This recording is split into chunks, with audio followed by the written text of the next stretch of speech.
If there's been one big criticism to Spider-Man's journey so far in the MCU, is that he's always needed some type of mentor figure in his life. And while all the complaints are valid, and it's gotten a little repetitive, given how old Peter is, it makes sense. I mean, in Civil War, Peter was just 15 years old when Tony Stark came knocking on his door to both hit on a hot Aunt May and also recruit the young team to go fight other battle-tested adult Avengers overseas. After that, of course, Peter's gonna stick to Iron Man like glue and want to train under him. And while Spider-Man Homecoming ended with Peter taking some steps to fly on his own, disclaimer, Spider-Man can't actually fly on his own, he was still very clearly Iron Man's mentee. This was a common theme in Avengers Infinity War and Endgame, with Iron Man bestowing wise, sarcastic wisdom to the young teen, and Spider-Man being so attached to Tony that his literal last words before turning all dusty was, "I'm sorry."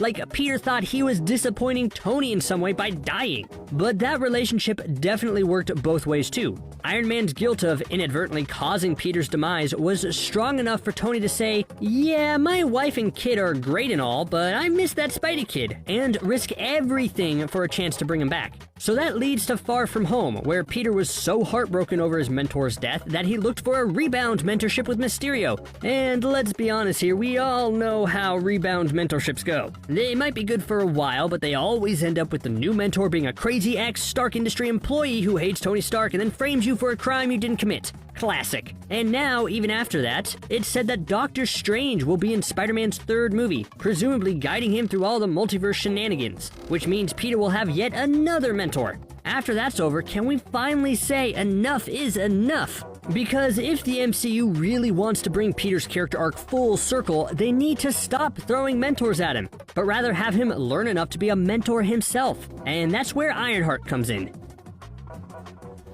Ironheart is going to be an exciting addition to the MCU because she has the potential to keep the spirit of Iron Man alive.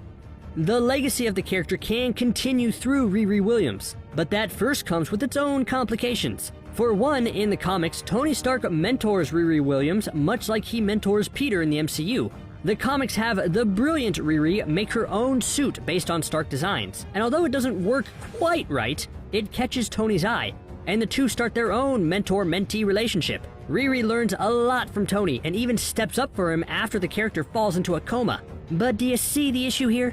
As far as we know, Riri Williams in the MCU has had no contact with Tony Stark. Now, they could retcon things where they say, "Oh yeah, you know when Tony was mentoring Peter, he actually had another mentee on the side that you just never saw or heard about." But come on, Tony would never hurt Peter like that. It's more likely that Riri will be inspired by the idea of Tony Stark. I think I even got a good way to do it. Let's make it so that Riri will be one of the snap victims who disappeared for 5 years and then came back. In the comics, Riri builds her suit after a tragic accident surrounding some family members, but what if they change it a bit where tragedy happens in the 5 years she's gone? Then when she comes back, she decides to be a hero, much like the person who brought her back from Dustland. But if she's going to become Ironheart and truly be the next version of Iron Man, then she'll have to learn more about Tony. That makes sense, right? Like, if I wanted to become a clown and name myself Roland McDonald, I would want to take lessons from Ronald McDonald. This is the same situation here. Let's just forget my dreams of being a clown for now, okay? Anyways, because Riri is becoming Ironheart, she should learn what Iron Man stood for. And that's why Peter is the perfect person to mentor her.